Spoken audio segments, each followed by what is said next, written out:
décomposer dans toutes les dimensions qu'on a vues tout à l'heure, les 48 000, on va faire la prédiction et on revient dans une petite information compréhensible par le client. Juste une démo pour savoir, donc, si on est sur 60 magasins, il y a évidemment de gros flux qui arrivent en parce que les gens qui passent évidemment en continu sur les caisses. On a, pour faire un peu de pub pour Google quand même, parce que la techno est quand même magnifique. On a montré comment ça se passe, on a une prédiction sur 1000 tickets de caisse. C'est 1000 ou 100 000, ça ne change pas grand chose, mais c'est à peu près le flux qu'on constate sur l'ensemble du parc. Donc là, l'intérêt, c'est essentiellement de montrer qu'on est vraiment dans une logique de temps réel. Sur la présentation, évidemment. Est-ce que je peux mettre en grand ça? Voilà. Donc au fait, vous avez ici l'ensemble des tickets. Donc il y a 10 000 lignes d'articles, il y a entre 900 et 1000 tickets qui sont là-dedans. Et donc sur ce patch, on dit, donc ça c'est typiquement quelque chose qui arrive à notre serveur, donc ça c'est le serveur, et on lui dit, vas-y sur ces 10 000 tickets, classifie-les-moi sur les 30 paniers qu'on a vus tout à l'heure. Ça prend même pas 10 secondes pour arriver à un résultat. Donc là c'est fini. Et on retrouve, quand on revient sur la table, les tickets avec le cluster panier auquel ils appartiennent. Là on a les 907 tickets avec le client et le panier.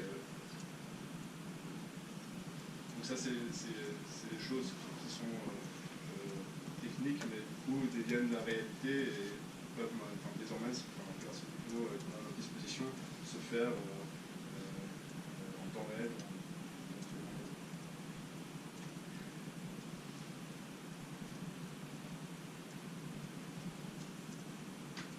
Voilà, donc quelques exemples de prédiction. Là on a un exemple de ticket de caisse d'épicerie et pâtisserie avec, donc on voit, donc ça c'est un ticket de caisse qui a été classé épicerie et pâtisserie, probablement parce que si vous avez 7 articles qui appartiennent c'est certainement la raison. Ça c'est un article, ça c'est typiquement l'article juste le pain qu'on a vu tout à l'heure. C'est quelqu'un qui achète à la boulangerie plusieurs articles. C'est un ticket de caisse qui a été attribué au panier 19. Est-ce qu'il y a des questions sur cette deuxième partie?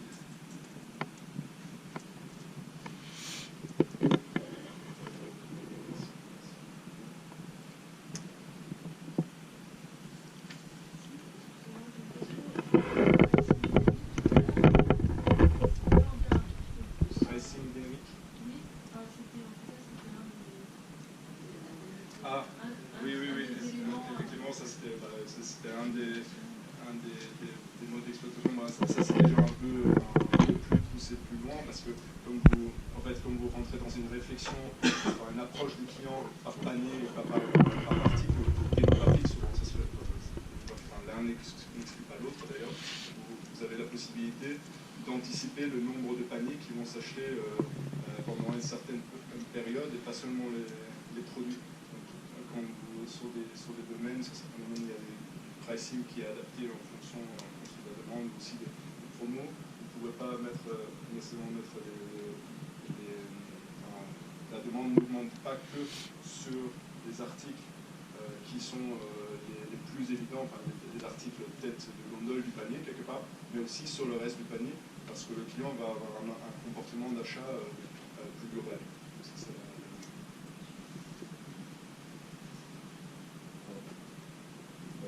Justement, par rapport à ça, est-ce que les promotions ne faussent pas un peu le panier type sur l'habitude d'achat? oui et non. Si on a, enfin, en fait, dans la mesure où quand il y a une promotion, elles disparaissent potentiellement dans la masse de blocs. Après, le prix de l'article est acheté, pris en compte de dimension qu'on a vu. Donc c'est une colonne, donc l'algorithme en tient compte. Donc il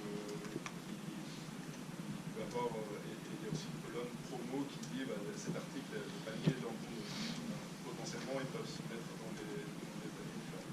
On n'a pas besoin forcément d'établir un panier type hors promo et promo, et après de le croiser. On peut vraiment identifier. Après, il y a différentes manières de faire. Là, on ne l'a pas fait, on n'a pas constaté comme perturbant. C'est quelque chose qui peut être.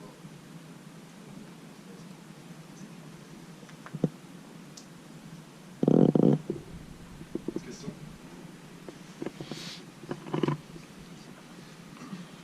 Et maintenant qu'on a vu comment créer des paniers et comment on les classifie en temps réel, on va avoir une partie qui portera sur l'analyse du comportement client. Donc là, comme on a vu, ça rejoint votre question, aujourd'hui, le comportement client, on l'anticipe pas mal sur des aspects démographiques. On essaie de se débrouiller avec les données qu'on a dans le CRM, sur les achats récents en termes d'articles, etc. Mais si on intègre cette dimension de panier dans le comportement client, qu'est-ce qu'on peut faire? Effectivement, on ne peut pas s'empêcher, alors pour des gens comme nous, Golden Eyes, de revenir on vient au CRM, facilement on retourne au CRM, quand on essaye de leur parler de marketing client. Donc nous, on est un peu pareil, c'est-à-dire que là, on a réussi avec Vertigo à définir et à cerner les différents paniers types, les différentes motivations principales d'achat de chaque passage caisse qui existe.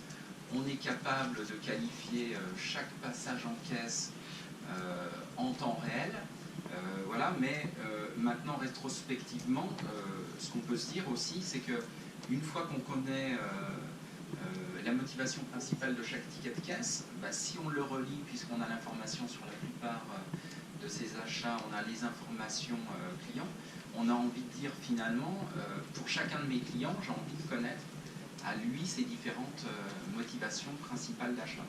Ça va me permettre quoi? C'est-à-dire que d'habitude, quand on va segmenter nos clients, on va souvent les segmenter selon des critères de récence, fréquence, montant. Voilà. Et pour des distributeurs alimentaires, souvent ça se résume à un raccourci. S'il vient régulièrement chez moi et faire son plein de courses, c'est un bon client. S'il vient moins régulièrement et que quand il vient, il ne fait pas son plein de courses, c'est un mauvais client. Je caricature, mais à peine.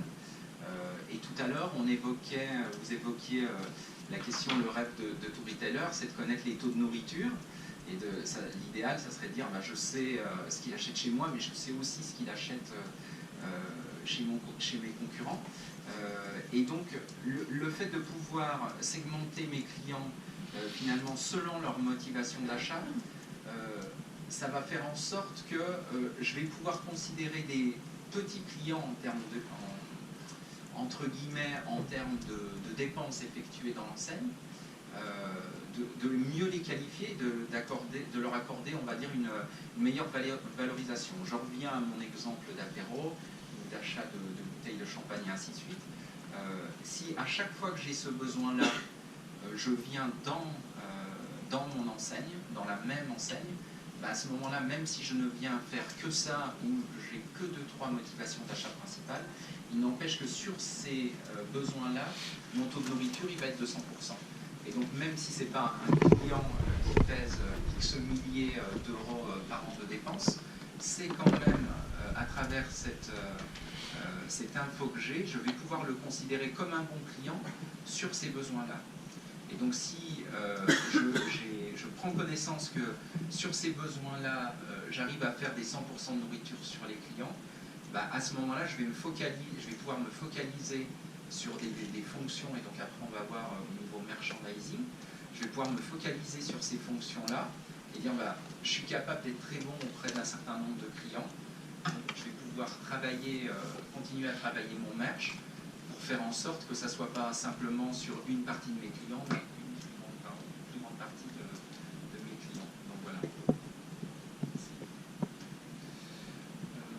Donc là, ce qu'on fait, c'est qu'on essaie de regrouper les clients aussi en fonction de leur comportement. Donc habituellement, ce qu'on fait, c'est on les regroupe, on regarde pour chaque client qu'est-ce qu'il a acheté comme article. Là, on fait une analyse plus profonde quelque part, c'est qu'on a regardé pour chacun des clients. Donc là, chaque ligne représente un client du CRM, donc on a 250 000 lignes dans ce tableau, et on a regardé pour chacun qu'est-ce qu'il a acheté sur les 3 mois, on est sur une période d'analyse de 3 mois, qu'est-ce qu'il a acheté comme panier. Donc vous avez le nombre de paniers, CL, c'est cluster, c'est les 30 paniers qu'on a créés dans la phase précédente. Et donc là, on a effectivement choisi la même méthode de fait, ce qu'on a fait pour le ticket de caisse.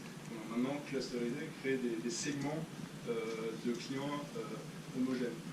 Comme critère, on a regardé le nombre total de paniers que ces clients ont achetés. On a regardé la diversité des paniers. Donc pareil, quelqu'un qui achète tout le temps la même chose, il ne va pas nécessairement être dans le même groupe que quelqu'un qui achète, qui varie en termes de nombre de paniers. On a regardé les dépenses parce qu'on connaissait le ticket moyen d'un panier. Et on a pu faire cette analyse. Et on a dit on veut créer 10 segments de clients. Pareil, c'est un choix, il n'y a rien qui impose ça, il n'y a pas de vérité, sur ça. Et donc on a les 10 segments qui sont très divergents. On a un segment 0 qui est 185 millions, donc c'est assez important, c'est 75%. Et en fait, c'est des personnes qui viennent pas très souvent, 1,3 fois par mois, qui dépensent 67 € et 78 € par mois. Donc c'est des gens, pas nécessairement des clients très réguliers du hypermarché qui ont un petit panier très diversifié. On va voir que c'est ceux-là qui achètent beaucoup le panier neuf qui est très diversifié.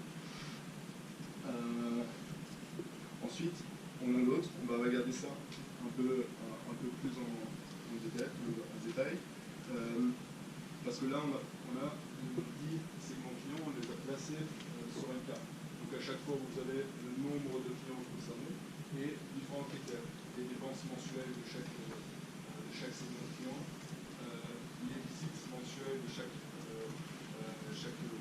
nombre de visites par mois, et ensuite les dépenses par visite. Donc là, ça commence à être une vision assez intéressante. Donc là, on voit que ce panier là, il sort en termes de nombre, on a des points intéressants sur le plan des axes. Ici, on a un client qui est très souvent. C'est le panier en 3, et en fait, à chaque visite, il dépense assez peu.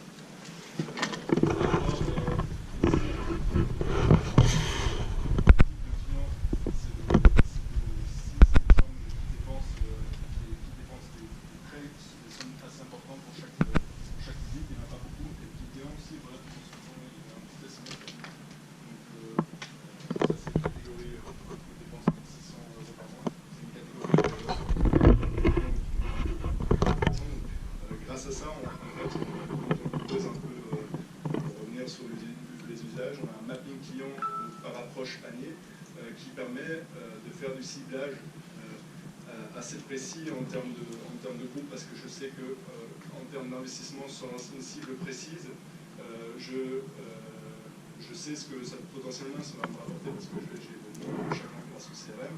Et puis ensuite, je sais que si je fais venir ce type de client, il est capable de dépenser 140 €, 200 € pour chaque visite. Sur chaque client, on a ici les paniers qu'il achète. Donc là, on a vu le client, le segment 0, il achète très peu. C'est des moyens, ça veut dire qu'il achète une fois, un qui achète ça, un qui achète ça. Donc il y a très peu d'informations. Il y a notamment dans le panier de petites courses. Après, le segment 5, donc, qui a 140 € par visite, lui, il achète sur ces 3 mois, il a acheté 2 fois les télé en tête, il a acheté le panier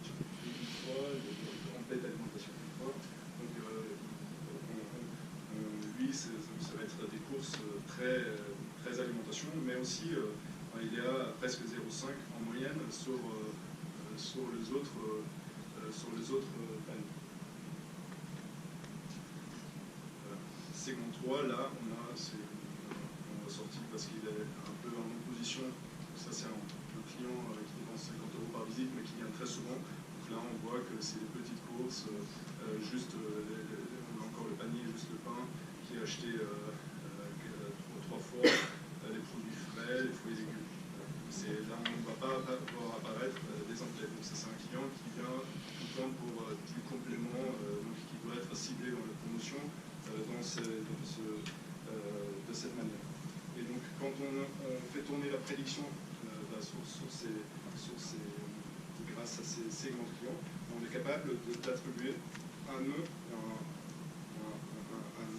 une autre personne à chacun de ces segments. Donc, c'est ce qu'on a fait ici. Donc, c'est une liste pour le segment de client 9, pour ces clients-là, pour le 1, à ces clients-là. Donc, ça, c'est. Est-ce qu'il y a des questions sur cette avant-dernière partie?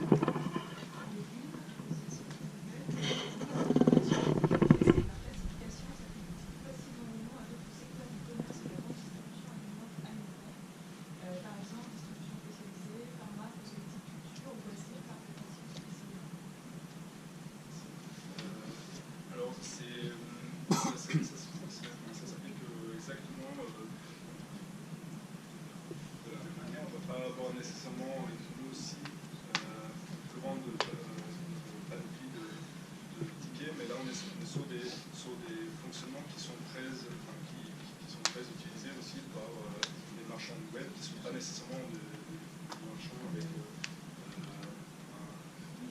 nombre de familles de produits, parce que le nombre de références peut quand même être assez important, mais qui ne sont pas le nombre de familles de produits qui ne sont pas nécessairement très différents, et on peut faire la même analyse de panier sur une boutique qui a que 500, entre 500 et 1000 références que sur un hypermarché qui a 60 000 références. C'est le même avantage, ça approprie très bien à partir d'un certain nombre de modules d'email à plein de cas. On va, au lieu d'avoir des paniers très génériques ici, avoir des paniers beaucoup plus fins qui ne tiendraient qu'un certain nombre de produits. Mais dans le commerce de détail, ça peut avoir de l'importance parce que les marges qui sont affectées à des groupes de produits. Donc, ça permettrait par exemple d'instruire de manière plus détaillée les vendeurs en boutique d'avoir une approche par panier au lieu d'avoir une approche par type. La seule limite que je verrais en termes d'application par rapport à différents secteurs de la distribution spécialisée, c'est bien sûr la taille du ticket. C'est-à-dire que là, le terrain de jeu idéal, effectivement, c'est la distribution alimentaire. J'ai des tickets qui vont jusqu'à plusieurs dizaines de lignes et d'articles, et donc je peux raisonner vraiment au ticket. Il y a d'autres secteurs, bien entendu, où malheureusement, je sais pas, de façon naturelle, il y a moins de lignes de tickets. À ce moment-là, l'application, on l'utilise déjà, mais au lieu de raisonner verticalement sur un ticket de caisse comme on peut le faire sur la distribution alimentaire, à ce moment-là, on va se rattacher à notre fameux CRM et on va passer à l'horizontale et on va regarder par rapport à l'historisation sur un client donné. C'est-à-dire que même si dans ce secteur d'activité-là, le nombre d'articles par ticket est seulement de 3, 4 ou 5, par contre, c'est avec la fréquence d'achat que je vais pouvoir travailler, mais de façon horizontale. C'est ça, le contexte d'achat, le lieu, la météo, l'heure.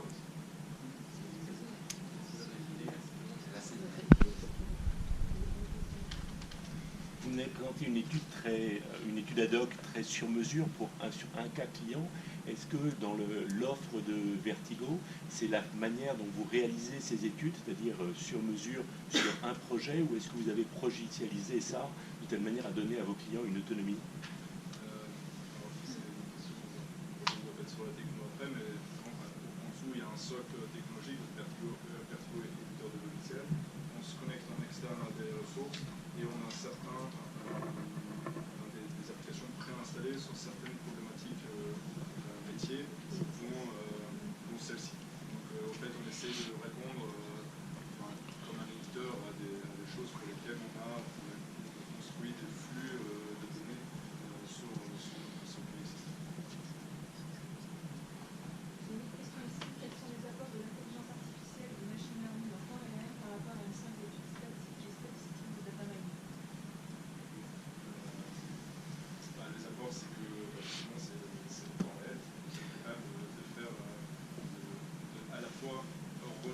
permanence votre modèle. Dans ce cas-là, pour voir si c'est pertinent ou pas. Mais en tout cas, vous êtes capable de réagir en direct à un comportement de client dans le magasin, que ce soit le nombre de clients, que ce soit la personne qui passe en caisse et donc qui a un comportement d'achat sur lequel vous pouvez réagir.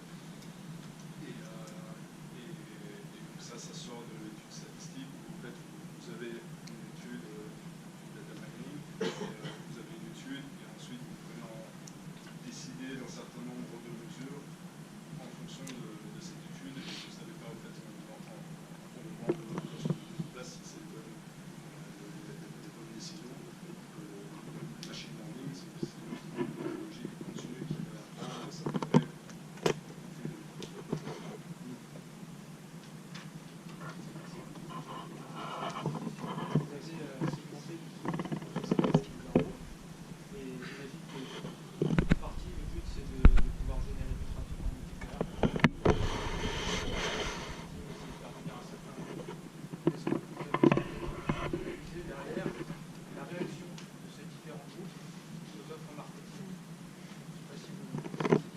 Oui, oui, tout à fait. J'ai peut-être pas assez insisté dessus, ou je ne l'ai pas évoqué, mais effectivement, quand on segmente nos clients, hein, l'objet c'est un peu de connaissance client, mais surtout un caractère opérationnel et être capable de générer du business. Donc même avec une segmentation classique client, le tout c'est qu'après je puisse les animer de façon différenciée selon le segment client auquel je m'adresse. Là, l'apport de ça, c'est qu'on va dire mon message et tant dans la forme que dans le contenu et même des offres que je vais proposer sera plus pertinent, parce qu'on va dire qu'avec une segmentation classique basée sur des comportements d'achat et de la fréquence, notamment du montant, bon ok, ça va m'indiquer que c'est un super client, que j'ai plutôt intérêt à augmenter mes investissements en promotion et en message publicitaire. Ça ne me dit pas pour autant comment je vais pouvoir m'adresser à lui et surtout le faire venir peut-être plus souvent, le faire dépenser plus. L'apport de ça, c'est que j'ai des motivations d'achat et que donc ça me donne un indice supplémentaire, c'est-à-dire quand je m'adresse à lui en termes de contenu, je vais être plus pertinent, mais effectivement l'utilisation c'est bien.